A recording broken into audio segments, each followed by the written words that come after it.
This is Gwen Talks Radio, where intimate conversations reveal, heal, inspire, and entertain.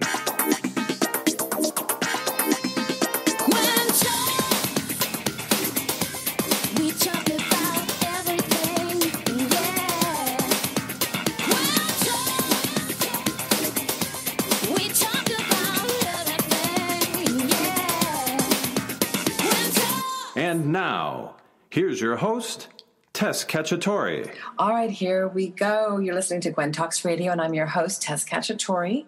Just want to let you know that this is a pre-record airing on December 13th. Right now, it's Friday, the Friday before. And right now, the fires of Southern California are burning. It's breaking all of our hearts out here. One of our guests, in fact, lives in that area. She just got back from South Africa, so we'll be able to check in with her and find out how she's doing. It's devastating out here. I'm praying for all those who've lost their houses. And I say houses because I was reminded by this beautiful video that was posted by a dear friend, Nikki Willis, on Facebook. I think it was yesterday, where he videotaped explaining to his two young sons that they had lost their house, but it was not the loss of their home. And I thought that was a really important message to be able to tap into when you witness people losing absolutely everything, from a memory of a photograph if they weren't able to get them out before evacuation, to the Christmas tree with the gifts underneath that probably were there by now. So I just want to say, how can we heart center ourselves? How can we bring humanity into being human? So you may wonder why we've titled the show, We're Only Human. It's a funny thing. It just came to me, but I want to say, first and foremost, I'm surrounded by the most amazing people in my life, and not without trial and tribulations and having to get rid of the bad eggs in the bunch, so to speak. So I'm very blessed. I feel sometimes like I live in this beautiful bubble of a tribe of wonderful human beings that are actually human doings rather than human beings, and doing a lot of really amazing things. And you'll meet two of those wonderful people on the show today. But I think it's important to really talk about humanity and why do humans feel the need to be destructive? Why do humans destroy, kill, abuse? So yes, we're only human, but where can we find the humanity in that? To me, I was raised in Iowa around lots of animals, and my mom bred schnauzers, and I've always loved animals. And to me, animals are sacred. And it might be kind of bad for me to say, but I think they're superior in many ways than humans, because I don't think that they're ever driven by evil thoughts or actions. I've learned so much from my pets throughout my life and the animals in my life. And I'm very passionate about human rights and animal rights and endangered species and the elephants and the rhinos and all the beautiful species on this planet. So I adore, and I think the animals are held to be sacred. That's why this show is so important to me. What does it mean to be human, to be a part of humanity for the better of the world? And perhaps the answers are with our animals. They give us unconditional healing. They give us unconditional love. They adore us. And we're going to talk about so many things in this category with two of my favorite people. Today, my guest is Filippo Fotaggio, dear longtime friend. We're going to talk about his book, The Little Dog That Could, and a personal experience that I had with him in this book. And we're also going to bring one of my college buddies on, Joan Ranquet, who has many books on the marketplace. She is an animal communicator, an animal healer, and so much to explore. She just got back from South Africa on a journey, so I want to talk to her about that. And then our music spotlight is a dear friend as well, Marco Misinato. And it's a beautiful song that we played at the end of the show. It's A Dog Life from Dog Dreams Volume 1, relaxing music for pets. And you'll love these CDs. You can find them on iTunes. There's dog dreams and cat dreams. And so if you have a dog or a cat, you might want to check out iTunes, grab one of these CDs, use it as a stocking stuffer for one of your pets that you love, and relax with your pets and heal, because we need a lot of healing going on. So we're going to take a quick break, and when I get back, we're going to bring on Filippo Fotaggio. I love saying his name. Anyway, we'll be right back. Take a look in the mirror, and what do you see? Are you deceived in what you believe? Some people got the real problems. Some people out of love. Some people think I can solve them. Lord heavens above, I'm only human after all. I'm only human after all. Don't put the blame on me. Don't put the blame on me.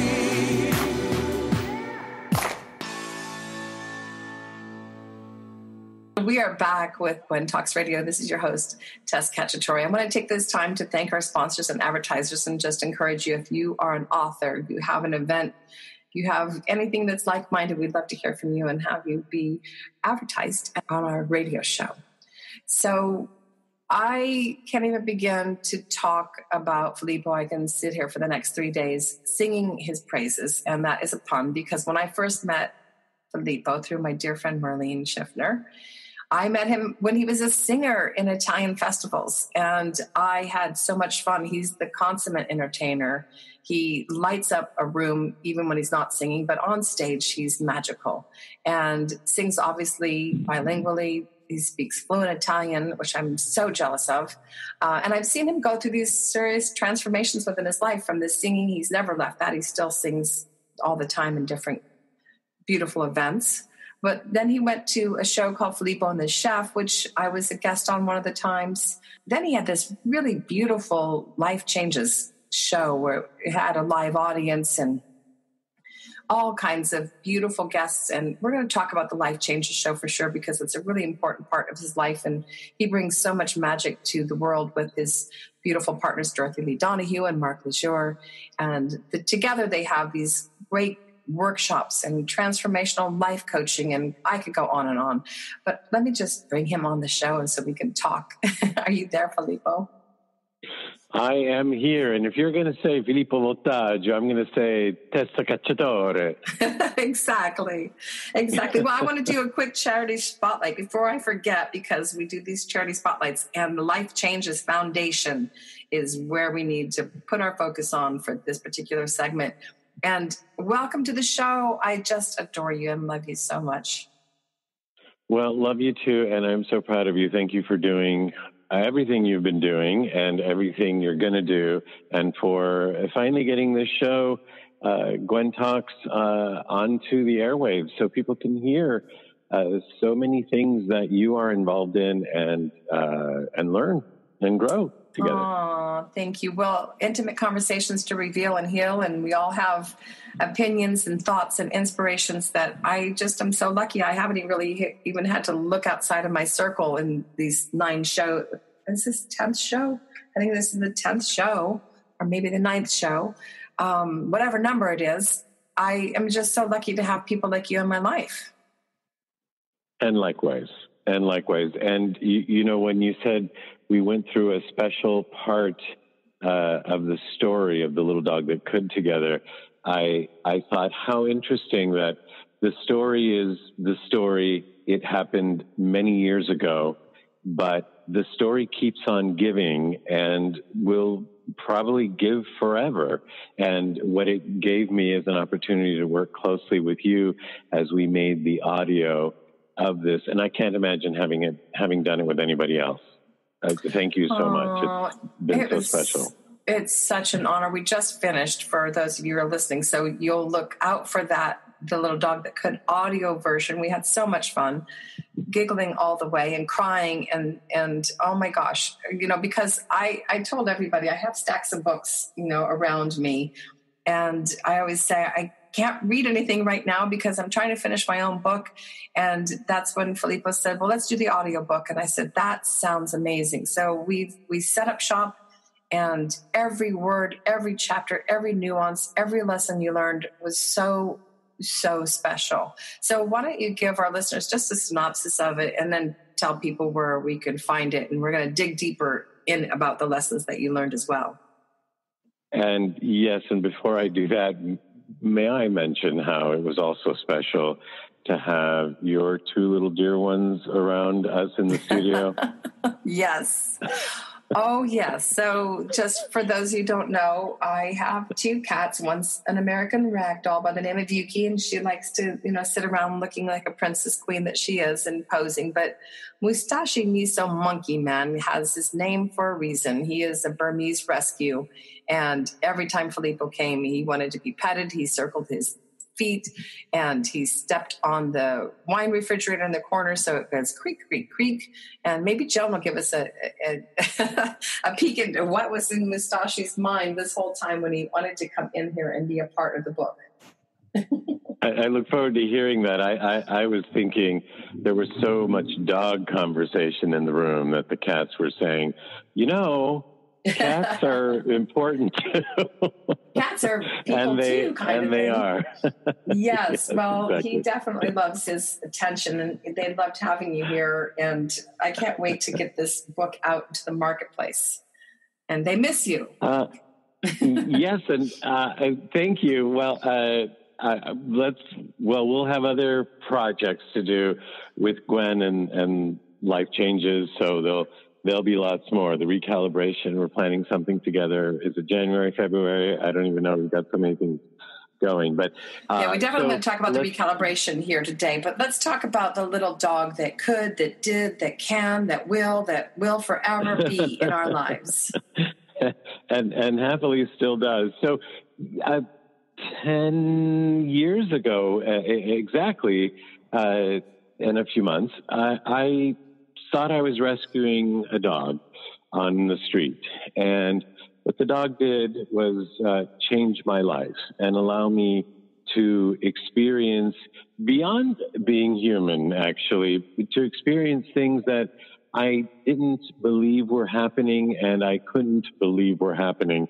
And all the while I kept saying, this is not my dog. I'm looking for the right home for the dog.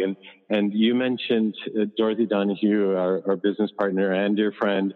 And I had just recently met her at the time, and she'd say to me, this is your dog until you learn the lessons, and then you will find her the right home. And I said, she's not my dog. And what am I going to learn from her? I mean, really. Exactly. And she's such a cute little. Well, we now know better. Yes, we know better. What lessons? Oh my gosh! So keep going. I love this story. I can hear it again and again. Well, and it feels that's interesting. You should say that because after the dog experiences that I started having, people would ask me about them, and I would break out into tears as I was sharing. And at times I thought that some hard stuff happened in our journey together, and I thought I was just reliving some of the hard stuff, but that was part of it. The other part of it was that I had a hard time believing that some of it was true, like believing that it really happened and believing that I was really a part of it. And I was selling myself short as a human. And then I came to realize, and thanks to the work that we did together, Tess, I created an epilogue to the book saying that we have been selling ourselves short all along. And so being human, like you asked in the beginning, could mean so much more and doesn't have to include some of the things that you mentioned that are horrific, because we have that opportunity. And so with my sharing the story, incidentally, the story I didn't want to share. When people kept asking me and I got emotional, I just decided I'm not telling this story ever again. Dorothy said, why don't you write it down? And I thought, oh, that's brilliant. That'd be cathartic for me. And that'll be the end of that. And then you can point people, just buy the book. I don't have to tell the story again. Well, no, I actually just kept it on my computer thinking I don't have to tell it. Eventually this whole thing will die down and on with the rest of my life. But it wasn't supposed to be that way for good reason. But it did sit on my computer for about 8 years. And how many years? And then it was 8. Okay. Yeah. And then about 8 during that time, Dorothy, and also you mentioned Mark, and just like two other friends that had read the book, or it wasn't a book, it was just a transcript in my computer that I emailed them. They kept saying, this story has to be released. And finally, Dorothy said, when I say, I don't need to release this, I got everything I need out of it. And she says, it's not for you. Things don't happen to you just for you. It's everybody else that needs to read this. So the wise words of wisdom from Miss Dorothy. Absolutely. And I couldn't be more grateful, because I've had so many people since the book was released exactly 2 years ago, say to me how people have to know this stuff, and I can't believe you shared something I've had like that's happened to me before, but I've never talked about it with anybody because I thought they'd think I was crazy. So thank you for doing it and for kind of leading the way in that. Well, others have done it, but it's hearing it from me and from my particular rendition of these kinds of miracles is touching a lot of people. Well, it certainly did. And then we got together, and I needed to confess that I needed to go buy reading glasses for the first time in my life. And you said, well, let's do the audiobook. And that to me was one of the most special experiences I've had. I've never done an audiobook. And to be able to sit here and listen to the delivery, your voice is beautiful, speaking, singing, whatever. The listeners of this audiobook are going to get just even the more in-depth love that you have, that experience, that spiritual transformation that Chachina was able to have with you. And then you had this small group of people that helped mold and shape that as well. But the transformation that you went through in your life, because I remember you when I first met you, you just exactly replicated in the book. You were very together and crispy white and everything put together in such a way, and then this dog comes in and just splatters love all over you. And you've always been a loving person, obviously, but it really shifted you a lot. Absolutely, and there were people along the way that had tried and that were doing it, and then chipping away at who I was and helping me to become who I was meant to be. But everything came to a head with the dog and that period. I had just met Dorothy. I had just met Mark. I had just gotten out of a relationship. And so I realized, and I think this is in the epilogue too, if I remember correctly, that I had been asking the questions all along, and I've been wanting things to be different and change. Of course, as soon as they start looking like they're about to be different and change, I say, oh no, it's not supposed to be like this. Stop changing, which is perfect. Why I'm the one that, spearheaded life changes. I know. Well, I do want to talk about that before we take a break and bring on Joan, but I do want to do just a quick little shout out to Marco Messinato, Cacciatore Voltaggio Messinato, because he had a very intricate slice in your book and your story. When that critical night happened, he happened to call. And that's why I thought it was so special that we're going to be doing a music spotlight on his song that's so beautiful. It sounds like a soundtrack to someone's life, which is very much like your book. So before we go on a break, I just want the listeners to know about the recalibration and what you're doing and how you're shifting lives through the Life Changes show and all the work that you're doing. Well, so that time was a turning point 10 years ago in a major way. There had been some major turning points, and this had been the biggest at that point, that totally shifted my life. And so as I was having conversations with people about what I was experiencing, and I was looking for answers and going to all kinds of healers and psychics or medicine people and all that, I was learning all kinds of modalities, and I wanted to know so much of what I thought I needed to know for this next phase of my life. People were asking me questions along the way saying, well, what did you experience over there? And what was that like? And And then the more I started talking about it, the more we'd have gatherings and people would come and ask questions of either me or Dorothy or Mark and a handful of other people. And then we'd hear people say, we should have been recording this because I would have wanted my husband to hear it or my mother or whatever. And so we said, this is a show. Let's record this show. And so we turned it into a show, and eventually people asking for advice became, I said, well, I'm sharing things with people and helping them along their way. So I'm glad that's working. But I thought I need certifications. So I went out and got certifications and then hung up my shingle as a life coach. And then finally, as I was coaching away and I'd see people from different walks of life and CEOs, hospital administrators, homemakers and students, I realized that there were certain things that people were missing, and some of those things weren't necessarily missing, but they were kind of broken from their past, that they were not allowing them to move forward into their future. So what I started doing with one and then the other and then the other, and I thought, how interesting, this works across the board. And what we were doing was recalibrating our childhood, our past, our adolescence, our school years, what have you. And so that turned into something I did with my clients, and then into groups and 6 weeks and then 8-week groups. And now we've turned it into a lecture series that I do, or a weekend where people come and bring a portion of their life that they'd like to look at and recalibrate.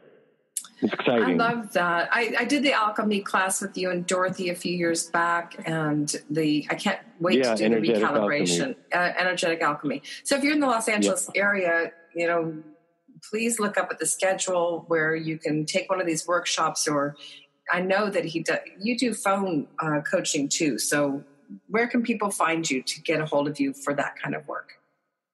Well, actually, for everything, it's easy to go to lifechangeshow.com, and so much is listed there, and I'm listed individually as the host there as well. Lifechangeshow.com. But as a life coach, or as you mentioned, some of the other things I do, there's filippovoltaggio.com, but it's just harder to spell. Yeah, lifechangeshow.com, and you can hear his show, which is with Mark and Dorothy every Monday night, which I love and adore. Which you've been a part of as a guest and also as a guest producer. So thank you so much.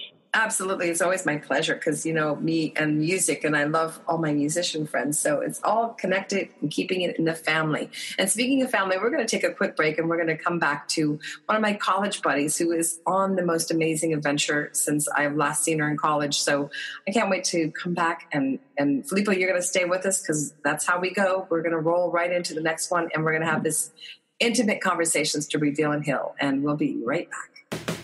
The Life Changes Show is a premier radio show presented by the Life Changes Network, which is a company whose team has dedicated their lives not only to positive change, but to helping others observe and embrace, honor, and even celebrate their own changes, thus enabling a more positive, inspired life and helping to create a more positive and inspired world. From everyday people, celebrities, corporate giants, and children, we are here to help and to serve. With heart, integrity, and experience, we bring our message and positive intent into your lives through the Life Changes Show, lifechangesnetwork.com, and through guest appearances on other inspiring shows and events. If you wish to learn more about Life Changes Life Coaching, a private consultation with one of us, corporate or live event appearances, or if you would like us to appear on your radio or TV shows, please email us at info@lifechangesnetwork.com.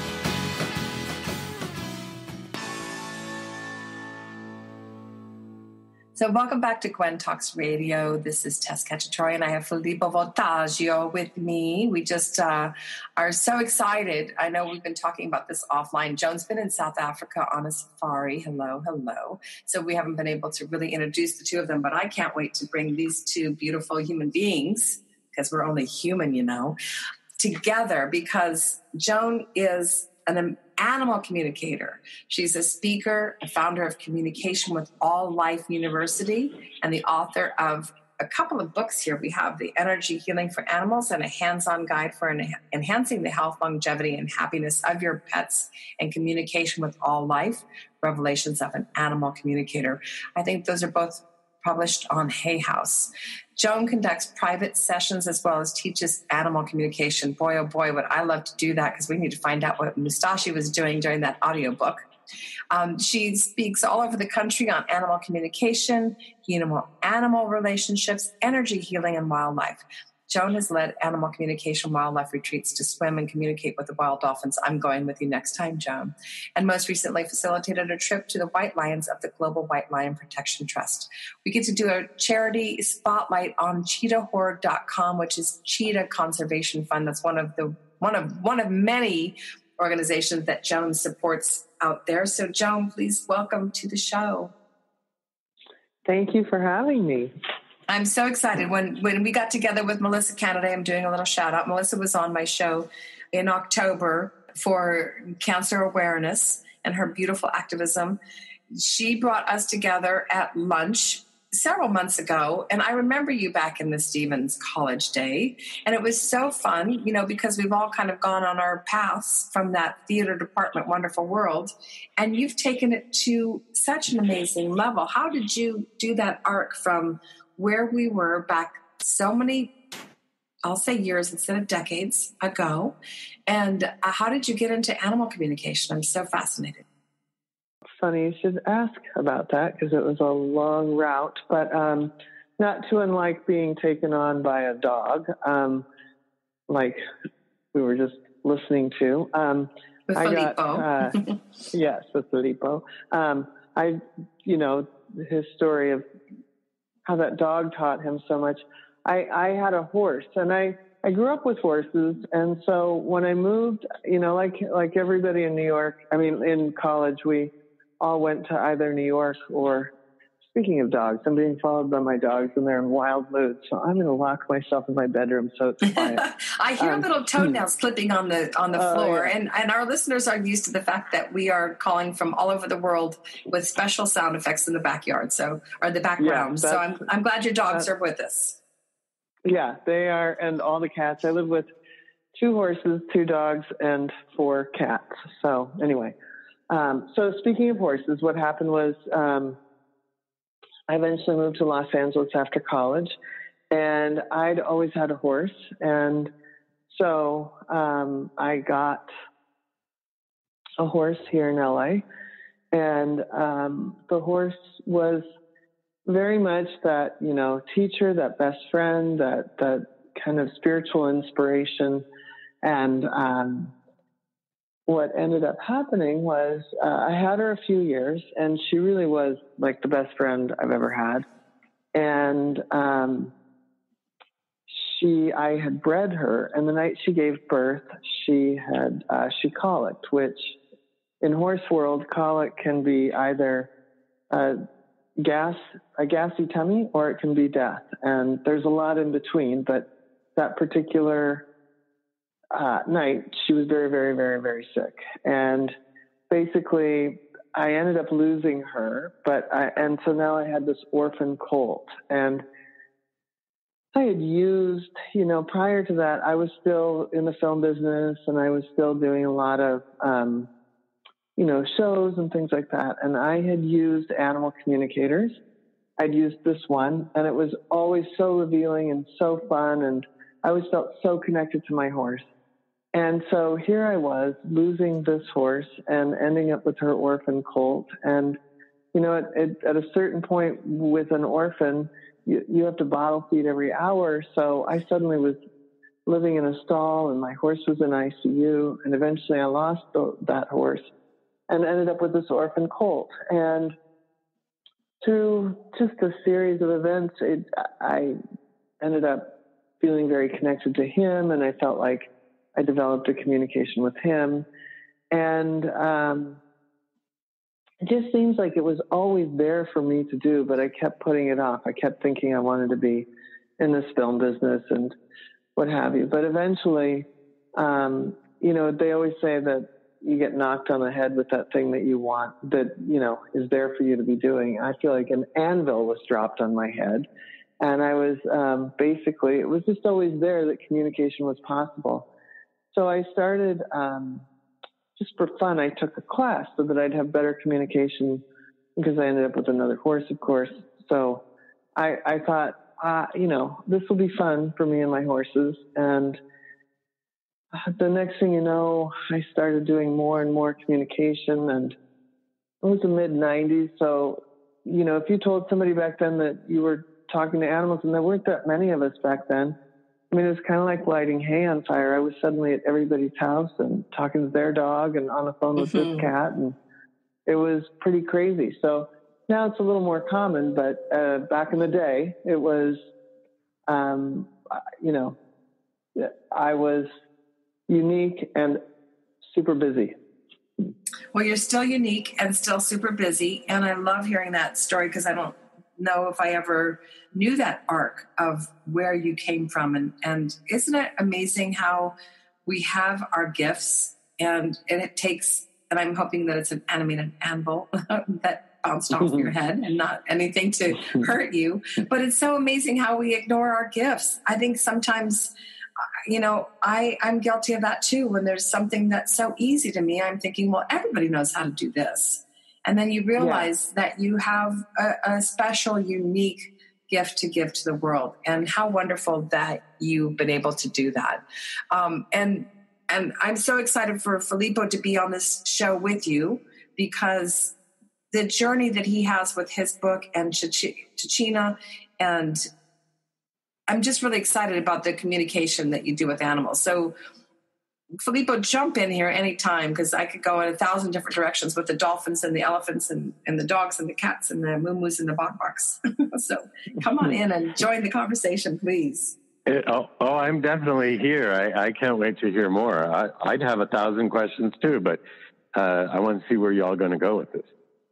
Well, Joan, tell us about...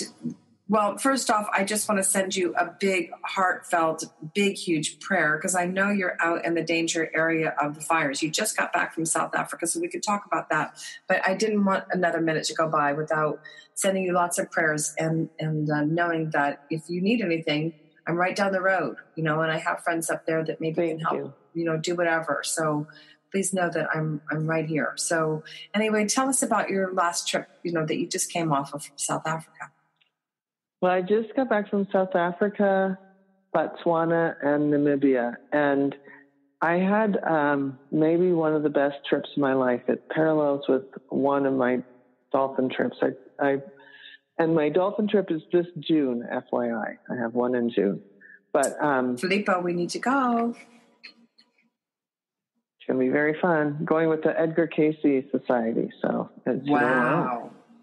Yeah, because it's in Bimini, where the the Bimini Wall, which is the Atlantis connection. So anyway, I teach there twice a year, and then now I'm doing trips with them. But anyway, so for this trip, one of the things that was so unique about the trip is I want to be part of conservation, and I have taken a lot of naturalist courses, and I'm just a forever student of all things wildlife. But we had experiences where some of the animals were so habituated to humans, and we would do these meditations. I would lead these meditations where all of us that were on the trip, we would connect up with ourselves and get very quiet and really bring our energy field in, because that is the one thing that animals have just a mastery of when to sort of let it loose and when to be stealth, whether you're prey or predator. And we had these amazing meditations, and then we would get in the Jeep and go out for a game drive early in the morning and then around dusk. And I mean, we were literally coming upon leopards grooming their babies. One leopard mama was teaching her baby how to hunt. Cheetahs, the theme of this trip was cheetahs. I'm going on a trip taking people to Borneo in March, and that theme is orangutans. But until I go and meet the orangutans, the theme will be cheetahs. But we ended up having so many great cheetah experiences also. In Botswana, a young cheetah, she was about 9 months old, she tried to get in the Jeep. Oh my gosh. It was so crazy. And, cheetahs, even though these were completely wild cheetahs have had a relationship with humans. They walked with pharaohs. They walked with, we actually historically have had cheetahs as pets. So being able to sit with these, just being really super quiet and being with these cheetahs was amazing in South Africa and Botswana. And then when we got to Namibia, we got to go to the Cheetah Conservation Fund, which is the charity that I mentioned. And this woman, Dr. Lori Marker, she, I think she's the Jane Goodall of cheetahs. She has put together this giant place where they can do genetic testing. They have a whole answer to the human-wildlife conflict by she breeds Anatolian Shepherds, which is a dog that will not back down to a predator and will stand between a herd of goats and a cheetah.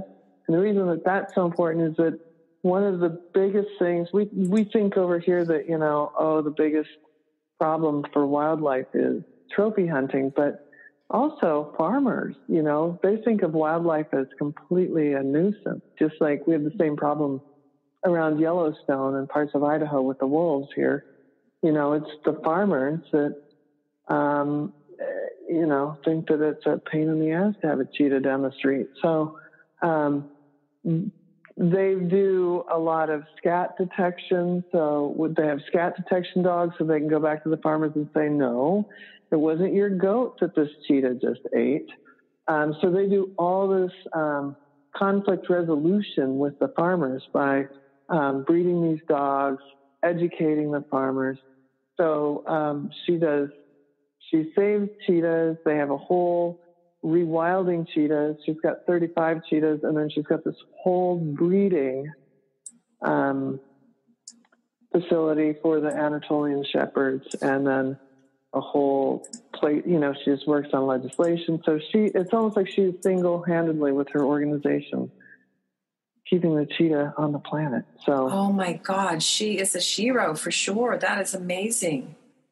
Yeah, I think education to bring awareness is so important. And you mentioned Jane Goodall. She's such a dear person. I've had the pleasure of working with her. I want to do a charity shout out to Jane Goodall Institute because she's amazing. But this woman, how amazing.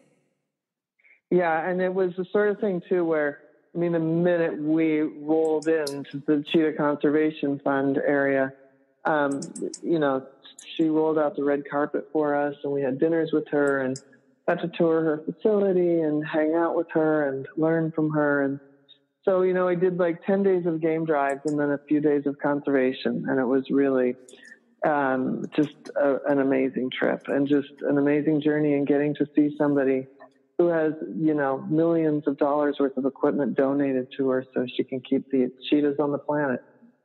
That's wonderful. A couple of weeks ago, we had David Longoria, who wrote the song for the film Now or Never, which is out of South Africa, and they were talking about the rhino horns and all that. Did you come across any of the tribes or the people or the poachers or anything in that world while you were gone to figure out how can we educate these people not to do this inhumane thing? I won't say, I definitely didn't come across poachers, and I'm not allowed to say where I saw them because poachers are trolling things like Facebook. But we saw 12 rhino, including one baby that was less than 2 months old, and I have pictures. I know, and I can't post them because you can't ever talk about. They could track where I've been and what I did and what have you. So I'm very, very careful. In a couple months I might post a picture of a rhino, but that's so interesting. I never really thought about that because when I've gone on safari before, it was, the social media wasn't as tangible as it is now, and I never would have thought that they could track it to find it. That is a really important piece to put out there. Yeah, especially if it's on your cell phone, because it will track back to the. So Wow. I never took any pictures with my cell phone because I didn't want it to of rhinos. Yeah, so I actually came around the corner. I have the greatest picture of this rhino and her baby. They both have a mouthful of grass. It was like they were caught. And so anyway, yeah, we had really extraordinary rhino experiences. And yeah, and I mean, I think, unfortunately, where I was at another sanctuary called Nankuse, which means God protectors, that was another sanctuary we stayed at that does a lot of work with the cheetahs, and I'm going to definitely work with them again also. But they know, you know, I mean, everybody there is in touch with, you know, trying to keep poachers away. And in Botswana, it is shoot to kill. I mean, if you see a poacher, they're just, they have zero tolerance in Botswana. Wow. They have no trophy hunting in Botswana. I love Botswana. I loved Namibia. I was like, wow, that's such a great I energy. saw your pictures on Facebook, and I was so happy and happily envious because, you know, I wanted to be there with you. I love Africa, as you know, and all that good stuff. So coming back to the domesticated, beautiful animals like the chichinas that were in, who was in Filippo's life and my kitty cats and all that.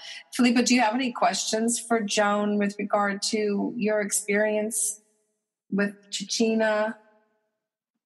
Well, I definitely respect the journey and the questions that have come up along the way. You said, Joan, that years ago, if somebody said that they were talking to animals, they were thought of as crazy. And so 10 years ago, when I was having that experience with Chichina, I didn't want to share with anybody what I was experiencing because I thought they thought that they would think I was crazy too. And even going forward, I didn't want to release the book because there are other things in the book that I didn't think the majority of people would understand. But thankfully, so much of that is changing, and thanks to people like you and books like this, the culture is changing.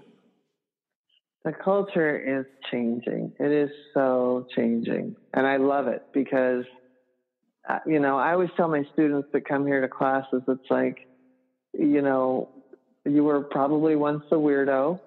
And you were super empathic. You like animals more than you like people, and now you're home. Hello. I was having this conversation with Filippo earlier today. Sometimes when I go into parties, I most of the time will be found in the corner with the children and the animals. Yeah. Yeah. I need to come take your class. I've already decided. Yep, in April. Well, April's starting the class, and June goes swim with the dolphins. That is wonderful. Yeah. Yeah, Filippo's book is magical in that experience of where he came from and that journey. And I had a cat she was with me for 18 years. So she was probably a year and a half when she was rescued. And I always called her my Zen kitty. I learned so much from her, you know, because in an 18-year span, that's a long time to have that face-to-face, you know, human existence with this animal. It was just really precious to me. And you have a barnyard of animals over there too. So what would be a message that your animals would give to us humans? What would be, I'm just curious because the world is in kind of a crazy state right now. Is there any words of wisdom? I know that my horse, Gabrielle, who, I've had for, 22 years. My longest and I just have to add, relationship. Mustache just came down and is trying to climb up on me. So you know what? When you were talking about him earlier, the one thing I got loud and clear was that he just thinks that he is almost like some sort of a 1940s host, and he would like to just get out there in the world a little more. He thinks that, Do you hear the him girls meowing get all right the now? attention. He's literally climbing on my lap and he's meowing. He's trying to talk to you. Yeah, he wants the world to know that he is hot stuff. And he lives with a very, a respectable dame, but he's the guy. Oh my God. Well, he has a little mustache that's painted like a little white bow tie. So that goes with his 1940s little classic, because he has like a little tuxedo on. He has the white mane and the black tail and the black ears and the blue eyes, and he is all that. But he literally came from the other end of the house when we were talking, and when you were talking, and wanted to make his presence known. I didn't mean to interrupt you, but it was so funny because his experience with Filippo in the book. Yeah, well, I mean, I knew then he would it's his turn. It is his turn. So back to Gabrielle the horse and the message for that. I mean, I think that she's always sharing with people that take my classes, whether it's a big class or a small class or a digital class or a live class or a home study course. She always shares with people just how easy it is to connect with animals, how important it is, and that it is not without humor. So she can be kind of a naughty teacher, but she's a great teacher. So we like the humor, though. That's the best part of it all. Yeah, she is a very funny teacher. So maybe a bunch of the people in the class will be all, earnest about their communication. And then somebody will say, well, I got scolded. And I was like, I just laugh. Well, Filippo had a beautiful relationship with Cecina, and she's still alive. She found a beautiful home. Filippo, why don't you tell Joan a little bit about that side of little beautiful Cecina? You were both of you were talking about animals, and then Tess, you mentioned gravitating towards children, and I think you both mentioned how the animals are connected in a way that humans, frankly, don't seem to be, and tuned in a way that humans don't seem to be either, and I wonder if the children are, and then we program that out of them as society, and then the animals just kind of do their thing. Although some of the domestication does program some of that potentially out of them too. So we have to take that into consideration, I think. But one of the questions that I was asking myself throughout this whole process, because things were happening that I didn't know could and thought shouldn't be happening, as I was experiencing things with this dog, and certainly communication and all that. I thought, well, the birds fly in formation. There isn't somebody with a whistle at the head of that flock going, okay, everybody go right. And I thought, and we bump into each other on the sidewalk. I mean, what's up with that? Or while we're driving. So talking about tuning in, that's just it. I have, like you said, I've been weird in that way of being able to tune in sometimes, but not, but it wasn't encouraged. As a matter of fact, it was overly discouraged. And so when I came upon the dog, which I later rescued and named Cecina, I thought to myself, come to me, because she was across the street. And I argued with myself saying, what are you going to do with the dog? And the dog said, take her to a friend of mine. And I had a specific friend, and I visualized it, and I saw her and all that. And so when the dog eventually, we tried to find a home and all that, and it wasn't, her rightful, or whoever owned her before or took care of her, what have you, we couldn't find her, and it went through the whole process of, the newspaper, et cetera. Then I thought, okay, we need to find you another home. I took her to this friend and said, I think she's your dog. And my friend said, if she were my dog, I would know. And so I don't want to ruin the story for anybody, but the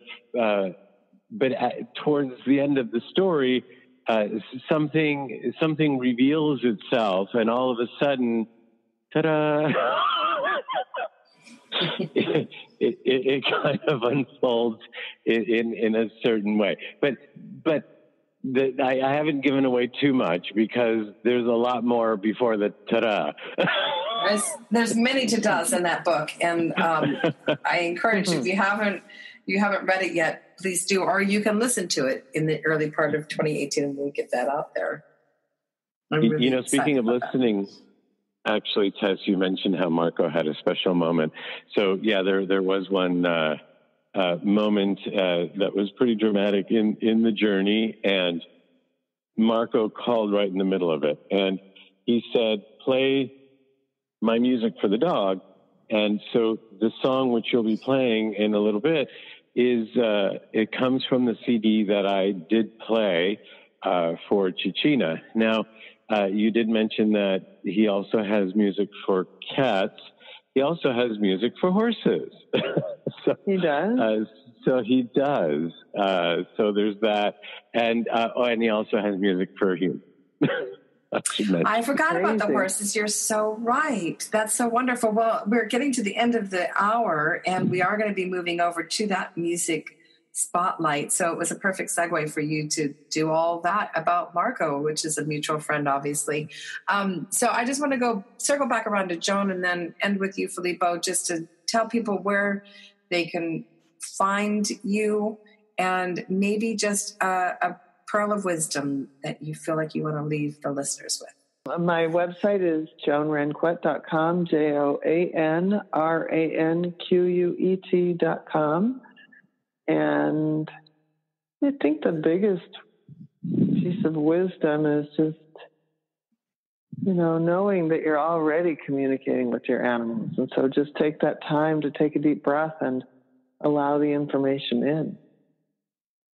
Absolutely. I know that I titled this episode, We're Only Human, but how can we go beyond that? How can we be stellar human beings, as my cats are actually raising their voice to sing and communicate with us? And they've in no other episode have they made their presence known, so I find it very fun. They are communicating so right cute. now. Exactly. They know that Filippo and Joan are on the call. So, but thank you for that, because I'm really excited. I got your books when we saw each other last, and I'm going to dive into them. It's so wonderful to have people on the planet that are actually opening our hearts to the animals that are, I believe, wisdom keepers and sacred entities on our planet. And how do we get to open up and become more beyond human? I keep talking about the world is in a crazy place, and it's pretty obvious right now. So we have a lot of work to do to be able to work together and work in tandem with our animal counterparts. And so thank you so much for your wisdom and your stories, and I can't wait to travel with you. And please go look her up, joanranquet.com, and buy her books. And you do some online courses too, so maybe they can find you and do some teleseminars with you. Yeah. Beautiful. That'd be great. Yay. Thank you. Filippo, you're welcome. Filippo, why don't you tell once again where they can find you for the Life Changes and listen to his show on Monday night with Mark and Dorothy? All right, lifechangeshow.com. It's as simple as that, and you'll find all of us there and everything that we mentioned: energetic alchemy, the recalibration. We didn't mention life improvement, but that's there as well. And then, of course, the little dog that could is there. We love little dog that could and should and would. And one of the things that I've learned about having released the book was that I needed to release the book in the sense that I thought people would learn or get or understand certain things, and then I come to learn that either they didn't, or some people got something that I didn't even know was in the book. or in rereading it, like working with you, Tess, and doing the audio, I learned something that I hadn't learned in the many revisions and edits and all of that. I know, it was so wonderful to watch you go through that experience, because you hadn't read the book for a while and you had stopped telling the story because the book was out there and everyone was just telling you how wonderful it was. And to experience that revisitation of the book and to rediscover and discover new things was a beautiful, beautiful experience for me. Thank you again for that. It's for me as well. And thank you for allowing the process. Like I said at the beginning, I can't imagine a better person to have done this with, because, oh, by the way, not only did she allow the process, as the great producer that she is, she left all the raw emotion in there.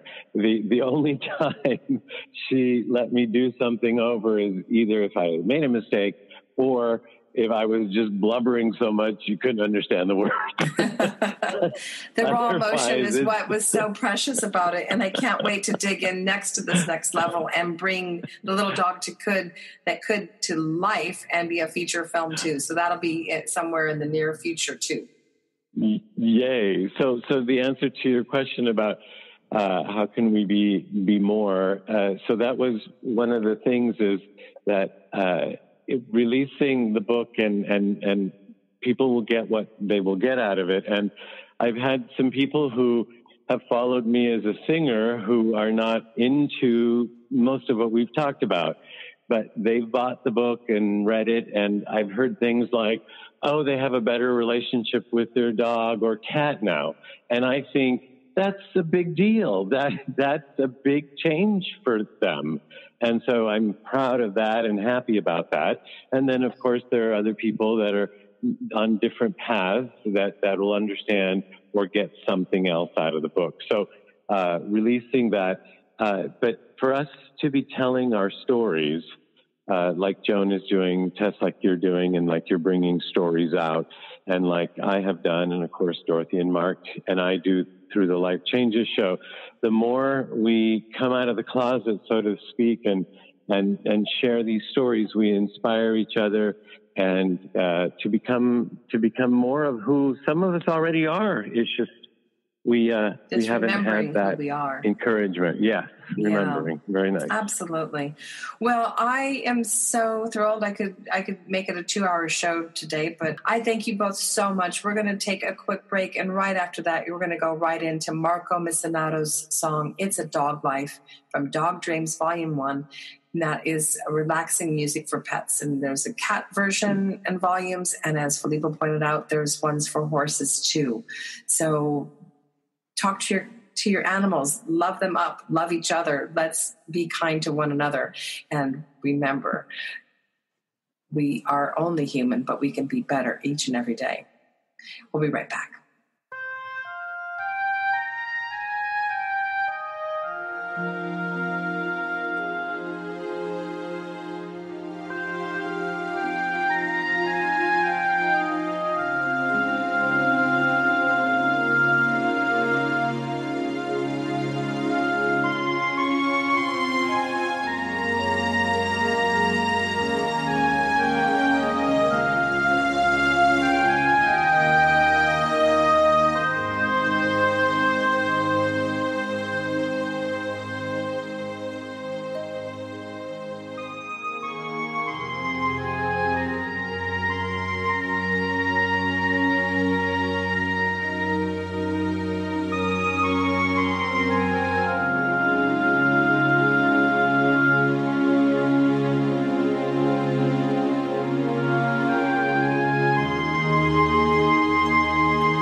And now, a Mind Over Matter Minute.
I hope you enjoyed that beautiful music by Marco Messinato and the Mind Over Matter Minute. Always remembering to take time out of each and every day, even each and every hour, to breathe and exhale and count your blessings, and know that even though we're only human, that we have the ability to strive to be conscious, loving, impactful people on the planet, to be able to revere each other, honor how we take care of our planet and our environment, and to honor the animals in the animal kingdom.